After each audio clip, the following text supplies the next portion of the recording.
Assalamualaikum warahmatullahi wabarakatuh. Baiklah pemirsa Rio Podcast, kembali lagi bersama saya di Rio Podcast. Di sini kita kedatangan tamu Bang Fadil Saputra SHMH.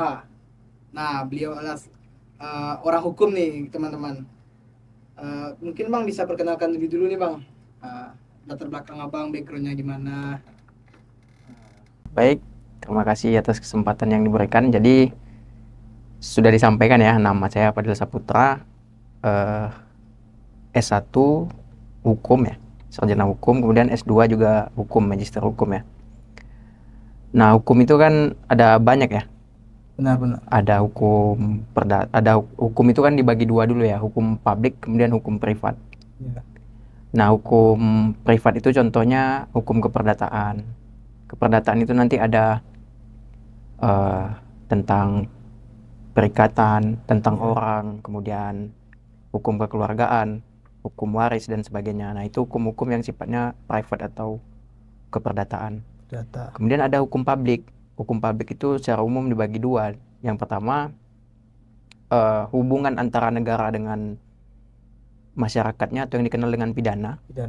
Kemudian hubungan dalam internal negara itu sendiri, atau yang kita kenal dengan istilah tata negara. Hukum tata negara. Nah, saya S1-nya jurusan tata negara dan S2-nya juga jurusan tata negara. Tata negara keduanya berarti. Nah, nanti kalau ada rezeki ya kita S3-nya tata negara lagi. Amin. Nah, prospek hukum sendiri menurut Bang Fadil sebagai orang hukum nih Bang, gimana Bang? Ya, karena kita orang HTN ya, orang tata negara, maka akan memandang hukum itu dari perspektif tata negara. Iya. Nah, tata negara ini kan identik kalau orang awam, apalagi saat ini kan sedang viral ya. Tata negara ini identik dengan konstitusi. Iya, benar. Nah, konstitusi itu identik pula dengan undang-undang dasar dalam suatu negara atau dalam suatu pemerintahan. Iya. Nah, jadi kalau kita berbicara perspektif atau pandangan hukum ke depan, maka undang-undang dasar harus dijadikan acuan. Sebagai dasar ya. Ya, harus dijadikan semacam jika ada perdebatan atau jika ada persoalan, maka dikembalikan kepada dasar daripada suatu negara itu berjalan gitu. Iya, benar. Untuk Indonesia sendiri nih Bang, kira-kira Bang sistem hukumnya sudah mencapai cita-cita hukum itu sendiri atau belum nih Bang? Wah, ini pertanyaan yang agak sulit ya. Iya. Jadi hukum itu kan tergantung ahli ya, tergantung ahli yang akan memberikan statement. Tapi hukum itu kan punya cita-cita ya. Ada yang mengatakan cita-cita hukum itu kepastian. Pastian. Ya, kepastian itu contohnya seseorang itu harus dihukum berdasarkan kadar perbuatannya. Iya. Gitu. Yang kedua, cita-cita hukum itu keadilan. Maknanya seseorang itu harus dihukum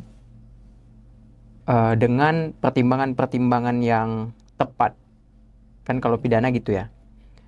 Tapi biasanya selalu ada pilihan ketiga ya. Biasanya ada yang mengatakan tujuan hukum itu kemanfaatan.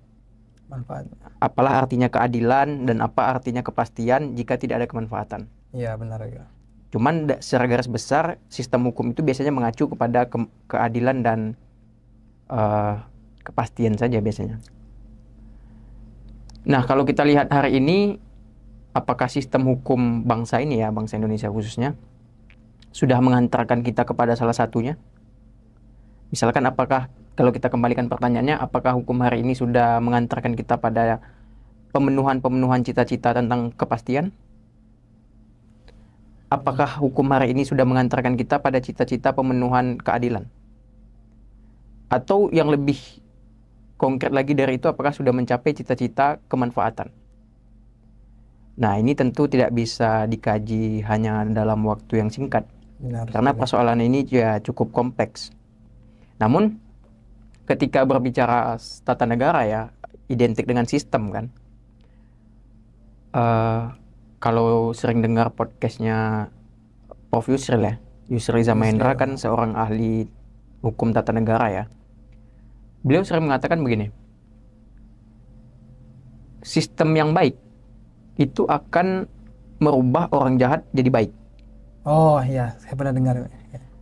Sebaliknya, sistem yang buruk akan merubah orang yang baik menjadi jahat. Iya benar. Nah, itu saya sering contohkan begini. Ini kan suasana Ramadan ya. Ya. Misalkan dalam satu mobil ada 5 orang. Misalnya. Ya. Kemudian dalam satu mobil itu yang memiliki kebiasaan ibadah tepat waktu itu 4. Ya. Maka di jam-jam ibadah mobil itu akan berhenti. Benar. Mobil itu akan berhenti, kemudian mencari tempat ibadah. Karena ada 4 orang yang akan melaksanakan ibadah. 1 orang lagi bisa kita katakan jarang mungkin. Ya. Nah, karena sudah berhenti mobil itu, maka mau tidak mau yang 1 orang tadi ya, udah berhenti kan ya. Nggak mungkin dia melongo-melongo aja di mobil. Iya benar. Nah, kemudian akan kita balik. Kalau dari 5 orang itu 4-nya orang yang biasa tidak tepat waktu beribadah, yang 1-nya tepat, mungkin 1 kali mereka akan berhenti. Tapi di waktu selanjutnya yang 4 akan mengatakan, misalnya, udah digabung aja, Jamak dulu. udah dijamak aja ya, istilahnya jamak, atau udah nanti aja gitu. Nah, jadi sistem hukum itu tergantung kepada 4. Ada yang mengatakan 5, tapi dalam skripsi saya ya, skripsi saya itu S1 itu tentang implementasi hukum. Kemudian saya mengambil pisau analisanya itu pendapatnya Suryono Sukanto. Itu seorang ahli hukum Indonesia yang terkenal ya. Iya. Beliau mengatakan penegakan hukum itu dipengaruhi oleh 4 faktor.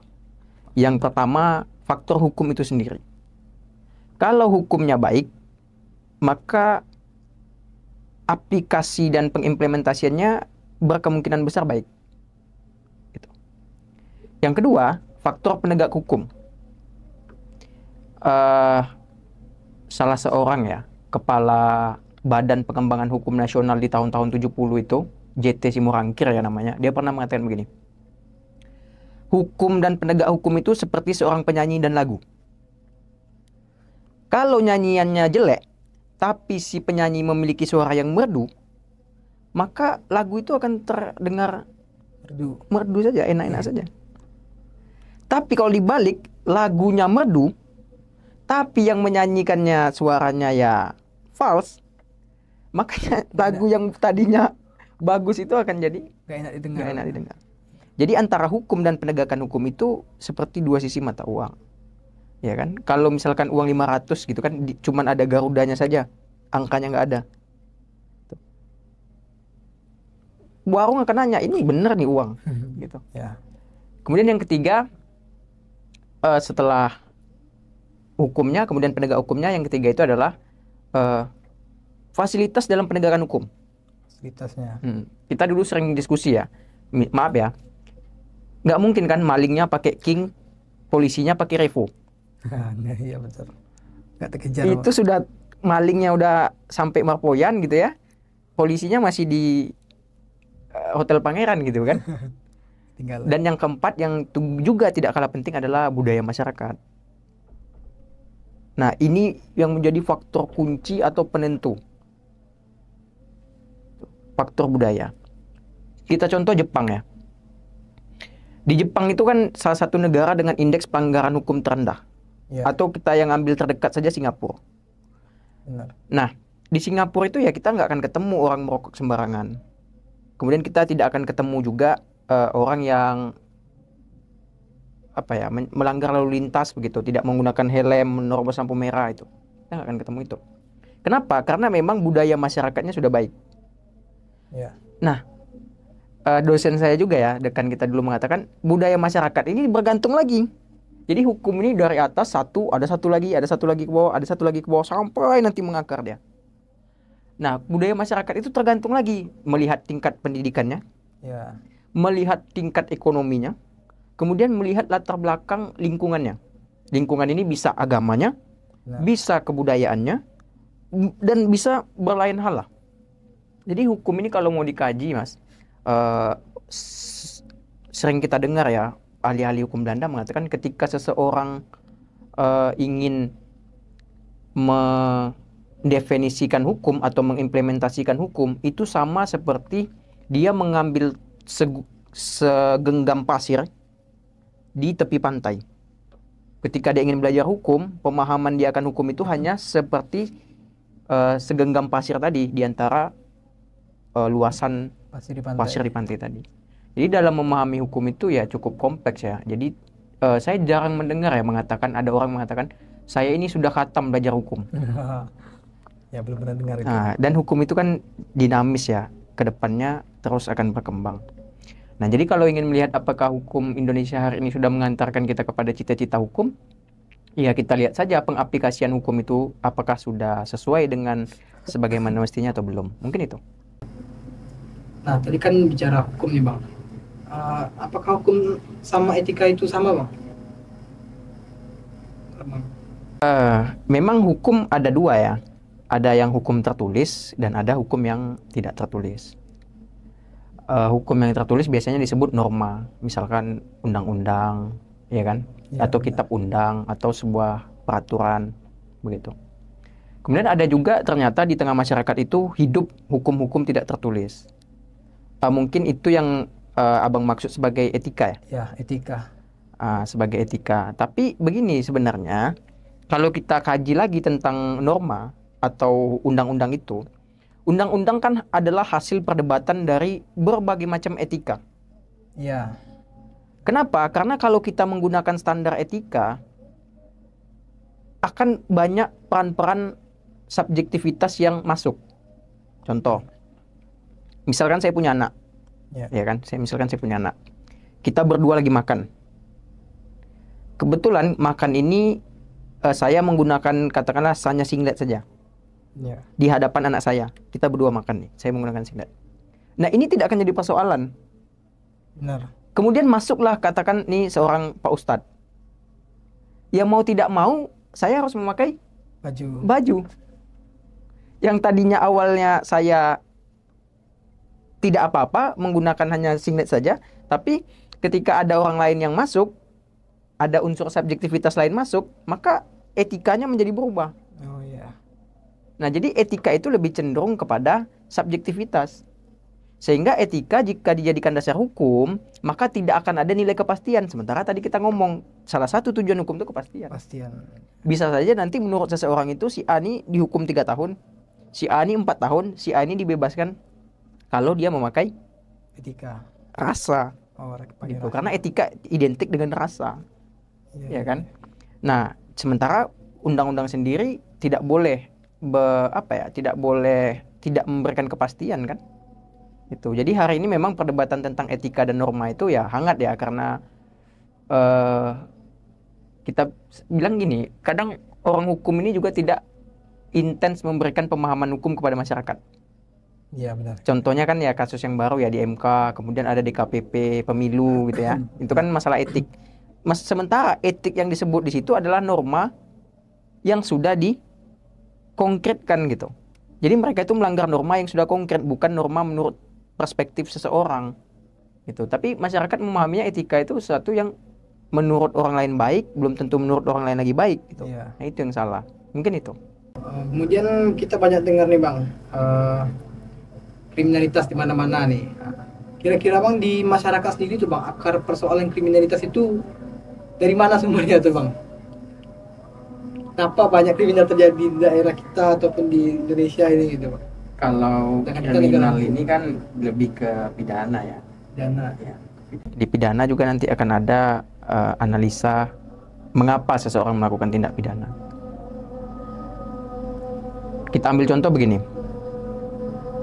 Kenapa seseorang mencuri? Misalnya. Karena dia butuh makan. Iya. Berarti kita katakan seseorang mencuri karena tingkat ekonominya rendah. Iya. Nah, sekarang pertanyaan saya, ada nggak orang yang ekonominya baik, ekonominya bagus, mencuri? Ya nggak ada. Yakin? Bisa jadi sih, ada. Ini harus dipertanggungjawabkan nih. Ini bisa di-cut. Bisa. Ini bisa disensor ya? Bisa. Jadi ada nggak orang yang ekonominya bagus, ekonominya baik, mungkin punya kekayaan berlebih daripada orang umumnya, tapi dia mencuri? Ada.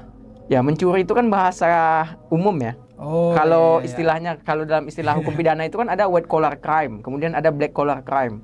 Maksudnya apa? Kejahatan kerah putih. Maksudnya kejahatan yang hanya bisa dilakukan oleh orang-orang yang punya jabatan. Oh, Pernah nggak dengar tukang becak mencuri? Pernah nggak dengar tukang becak korupsi? tidak pernah. Nggak pernah, karena memang korupsi identik dengan orang yang mempunyai jabatan. Tapi perbuatannya Sama. perbuatan mencuri kan? Cuman hanya disandangkan kepada orang-orang yang punya kerah putih gitu. Nah, jadi alasan tentang kebutuhan ekonomi tentu tidak relevan dijadikan alasan untuk membenarkan perbuatan mencuri tadi kan? Benar. Atau kita ambil lagi contoh, ada nggak orang yang miskin tapi dia nggak nyuri? Ada. Jadi ada juga orang yang tidak menjadikan kemiskinannya menjadikan alasan untuk dia mencuri. Nah, jadi sebenarnya permasalahan atau tingginya suatu pidana itu mentalnya. Ya, kita sering sampaikan kalau mentalnya maling ya maling. Mau dia kaya, mau dia miskin, kalau dia maling ya maling. Maka yang harus diperbaiki dari suatu negara itu mentalitas. Jepang, kenapa dia kuat? Karena mental masyarakatnya yang pertama kali dia pupuk.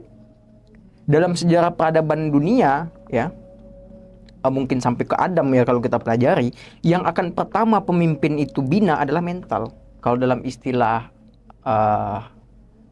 agama Islam disebut akidah. Akidahnya.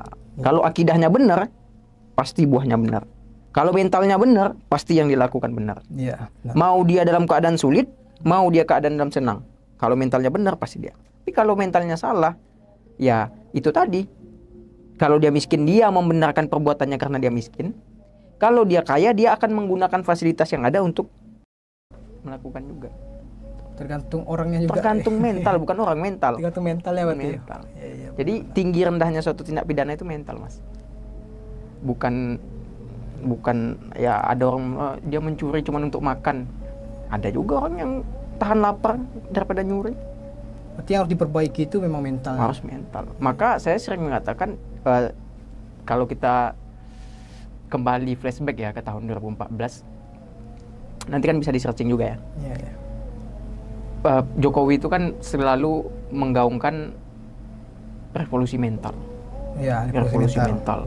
Nah, karena tagline revolusi mental itulah kemudian orang berbondong-bondong mendukung beliau kan. Kita sering kaji ya dulu dalam ranah kemahasiswaan bahwa di awal-awal periode kepemimpinan beliau memang revolusi mental itu ada. Ya kan? Nanti indikatornya bisa kita diskusikan di tempat lain. Tapi kemudian semakin kesini revolusi mental itu hilang, ditinggalkan. Padahal memang Indonesia ini butuh revolusi mental kalau saya lihat.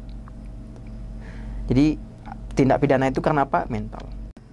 Untuk Indonesia sendiri berarti menurut Abang nih mentalnya nih masih belum jaga rata-rata mungkin ya. Ini unik. Kalau saya orangnya suka menjawab itu dengan sebuah analogi, sebuah kasus. Jadi orang langsung ya. Karena kita orangnya memang biasa di lapangan ya praktek. Saya contohkan gini. Otoritas Singapura itu sering mengatakan begini. Orang Indonesia itu sampai Singapura kalau dia ketahuan merokok masih pengen nyogok. Orang Indonesia itu kalau dia sampai Singapura ketahuan tidak pakai helm masih mengusahakan dia nyogok bayar. Jadi polisi Singapura tuh bingung gitu. Polisi Malaysia itu bingung gitu. Ini nggak pernah kan misalkan dia lihat ada orang yang salah nyogok. Iya. Yang dia tahu kalau ada orang salah minta maaf. Kalau ada orang salah ya jalani prosedur, kemudian kalau denda baru bayar denda, kalau dihukum ya apa hukumannya dilaksanakan. Nah, dia baru mungkin polisi Singapura itu saya rasa juga belajar itu dari orang-orang kita yang ke sana gitu. Nah, kedua, kita sering gini kan. Berapa banyak ya pejabat kita itu sering ke luar negeri kan? Iya. Di luar negeri kan jarang ya ada motor. Benar. Maka mereka akan menggunakan akomodasi umum. Ya. Ya kan? Mereka akan menyeberang ketika lampu hijau dan akan menunggu sampai ketika lampu merah. Ya. Nah, kenapa kemudian tidak budaya baik itu yang mereka bawa ke Indonesia? Kenapa yang dibawa Harley-nya? Iya betul. Kenapa yang dibawa handphone mewahnya, jam Barangnya. tangan mewahnya? Kenapa tidak pemahaman-pemahaman mewah itu yang kemudian dia bawa ke sini? Benar. Kenapa mereka taat di sana? Kenapa mereka tidak taat? Cuman sistem Indonesia ini selalu unik. Selalu unik, kenapa saya katakan begitu? Pelanggaran lalu lintas ya, terutama lampu merah tertinggi itu di Indonesia dan di negara-negara berkembang. Tapi tingkat kecelakaan di lampu merah Indonesia itu tergolong rendah. Kenapa? Dia bisa itu, lampu merah itu dibuatnya pelan-pelan, dia tengoknya kanan kiri. Bisa dia nyebrang ke ujung tuh. Karena jadi kebiasaannya mungkin. Udah tahu orang nggak, ini pasti ada yang langgar. Coba di Amerika ada 1 detik aja orang melanggar lampu merah. Mungkin orang yang seperti abang bilang tadi, mungkin orang Indonesia yang sana ikut jadi baik karena di sana banyak orang-orang baik. Sistemnya sudah baik. Sistemnya sudah baik. Mungkin begitu. Oke nih, kemudian nih terakhir nih bang, aktivitas abang sendiri nih bang, yang melihat langsung pelaksanaan penegak hukum di lapangan nih bang, khususnya Riau nih bang. Bagaimana menurut abang nih, khususnya Riau? Hukum di Riau ya. Ya sebenarnya bagaimana implementasi hukum di Riau ya sama saja dengan implementasi hukum di nasional ya. Hanya saja tinggal kalau kita sering lihat juga kan data, tentu tingkat kejahatan di kota-kota besar itu akan lebih kompleks dibanding kejahatan yang ada di Kota kecil. ya kota kecil atau provinsi-provinsi terutama di luar Jawa ya. Tapi jangan tersinggung ya. Memang sering ada anekdot kan. Oh ya. Ada semacam plesetan ya, plesetan. Kalau pernah dengar misalkan, kita jangan tersinggung ya. KUHP misalkan, kasih uang habis perkara, pernah dengar nggak? Oh iya, pernah dengar juga itu. Kenapa kemudian kontra narasi itu timbul? Kalau KUHP sendiri kan artinya kan kitab undang hukum pidana kan. Tapi kemudian kenapa ada kontra narasi atau semacam plesetan KUHP, kasih uang habis perkara? Karena itu yang terjadi di lapangan. Tapi saya sampaikan lagi, kita tidak bermaksud menyinggung profesi, kita tidak bermaksud menyinggung instansi, tapi yang perlu kita renungkan, kenapa kemudian kontra narasi itu harus timbul? Atau misalkan hakim, misalkan, kalau dalam bukunya Supriyadi ya, nanti boleh di-cut saja, kalau memang boleh di-mute ya, kalau memang mungkin narasinya ini menyinggung, tapi boleh juga disertakan sumbernya, misalkan buku Supriyadi SHM itu mengatakan, hakim, apa itu hakim? Pemutus perkara. Iya, itu seharusnya narasi yang benar. Tapi hakim ada kontra narasinya apa? Hubungi, H, hubungi, A, aku, K, kalau, I, ingin, M, menang. Jadi hakim apa? Hubungi aku kalau ingin menang. Gitu. Nah, kontra-kontra narasi kayak gitu, plesetan-plesetan yang seperti itu, bukti ya, wujud nyata penegakan hukum itu masih jauh dari harapan. Baik dalam skala nasional maupun skala regional ya di Riau. Gitu. Tapi saya yakin, saya punya satu keyakinan, ya kan, dalam sebuah gelap itu kan selalu ada cahaya kecil. Iya. Kita akan menuju ke sana bahwa sehebat apapun kejahatan, secepat apapun kejahatan berkembang, kebenaran tetap akan mendahului. Nah, kalau boleh saya pinjam ya kan istilah Latinnya itu Satyam Eva Jayate. Kebenaran akan selalu menang. Kebenaran akan selalu menang. Walaupun hari ini modus-modus kejahatan itu terus berkembang. Kita contoh begini. Kalau kita nyimpan uang di rumah, kena maling. Ya, mencuri orang. Kena maling. Ya, kalau kita nyimpan uang di dompet, kena rampok. Nah. Kalau kita nyimpan uang di ATM atau di uang elektronik, kena hack. Ya. Jadi kan kejahatan itu selalu ada tuh. Dimanapun. Nggak ada kan tempat yang aman. Di rumah kena maling, di dompet kena rampok, di ATM juga kena hack. Ya. Gitu. Jadi kalau dikatakan kejahatan tuh pasti akan selalu berkembang. Mau bagaimanapun kemudian sistem itu diperbaiki, kejahatan pasti akan mendahului. Nah, tapi dengan semangat kebenaran pasti akan menang, itulah keyakinan kita bahwa suatu saat sistem hukum itu akan baik. Oke nih Bang Fadil, mungkin segini dulu lah obrolan kita nih Bang. Ya kalau hukum itu dia nggak bisa Panjang nih kalau hukum nih pemirsa. Mungkin bisa entah Bisa berapa berenang. menit nanti nih. Mungkin ini dulu Bang yang kita bahas Bang, mungkin lain waktu mungkin kita akan bahas lagi nih Bang tentang yang lain-lainnya nih, tentang hukum juga lah yang pastinya. kalau mau bahas hukum tuh dia dikerucutkan aja tentang hukum apa dulu. Nah, gitu. Hukum misalnya pidana, Pidananya pidana apa lagi? Oh iya benar-benar. Kalau misalkan tata negara, Dikerucutkan lagi. kerucutkan lagi Iya, bidang iya. apanya gitu. Ini secara apa? Secara umumnya aja dulu gini kita katanya. Secara umumnya. Berarti ini ada next episode nih. Harus ada episode nih Bang. Biar masyarakat kita juga tahu nih harus melek hukum juga nih Bang. Oh ya, jadi hukum itu ini saya sebelum Iya, kita tutup ya, sebelum kita tutup. Jadi kenapa kemudian saya mengambil hukum ya? Saya kan dulu lulus ya di salah satu universitas di Jawa itu. Tapi jurusannya itu seni. Seni. Tapi kemudian kenapa saya mengambil hukum? Karena ada seseorang kemudian memanggil saya mengatakan kamu harus ambil hukum. Kenapa gitu? Karena hukum adalah satu-satunya disiplin ilmu yang diterapkan dalam setiap dimensi. Contoh, dia bilang gitu. Ada nggak hukum alam? Ada hukum alam. Hukum matematika? Ada juga. Hukum ekonomi? Ada. Apalagi dia bilang hukum, ya semua yang ada di bumi ini, di semesta raya ini pasti ada hukumnya. Jadi kalau mau ambil kuliah, kuliahlah hukum. Nah, gitu. Iya kan? Iya benar-benar sekali. Sekarang disiplin ilmu mana yang nggak pakai hukum coba? Ya, Fisika ada hukum aero ini, hukum fiskal, hukum ini, hukum ini. benar. Ekonomi ada hukum ekonomi, ada hukum ini juga. Jadi hukum itu hampir menyentuh ya semua sendi kehidupan. Bahkan dalam tubuh, hukum air misalkan 100 derajat dia akan mendidih. Di bawah 0 derajat dia akan beku. Ya kan? Itu hukum air misalkan. Dia akan mengalir ke tempat yang rendah. Itu kan hukum. Jadi hukum ini ada di segala aspek kehidupan. Ada di ya, segala aspek. Bang? Ya. Bulu mata ini dia taat nih pada hukum. Kan bisa aja dia tumbuh sampai telinga. Oh iya. Benar. Tapi ada hukum yang mengikat dia. Gitu. Atau misalkan kenapa ada hewan herbivora?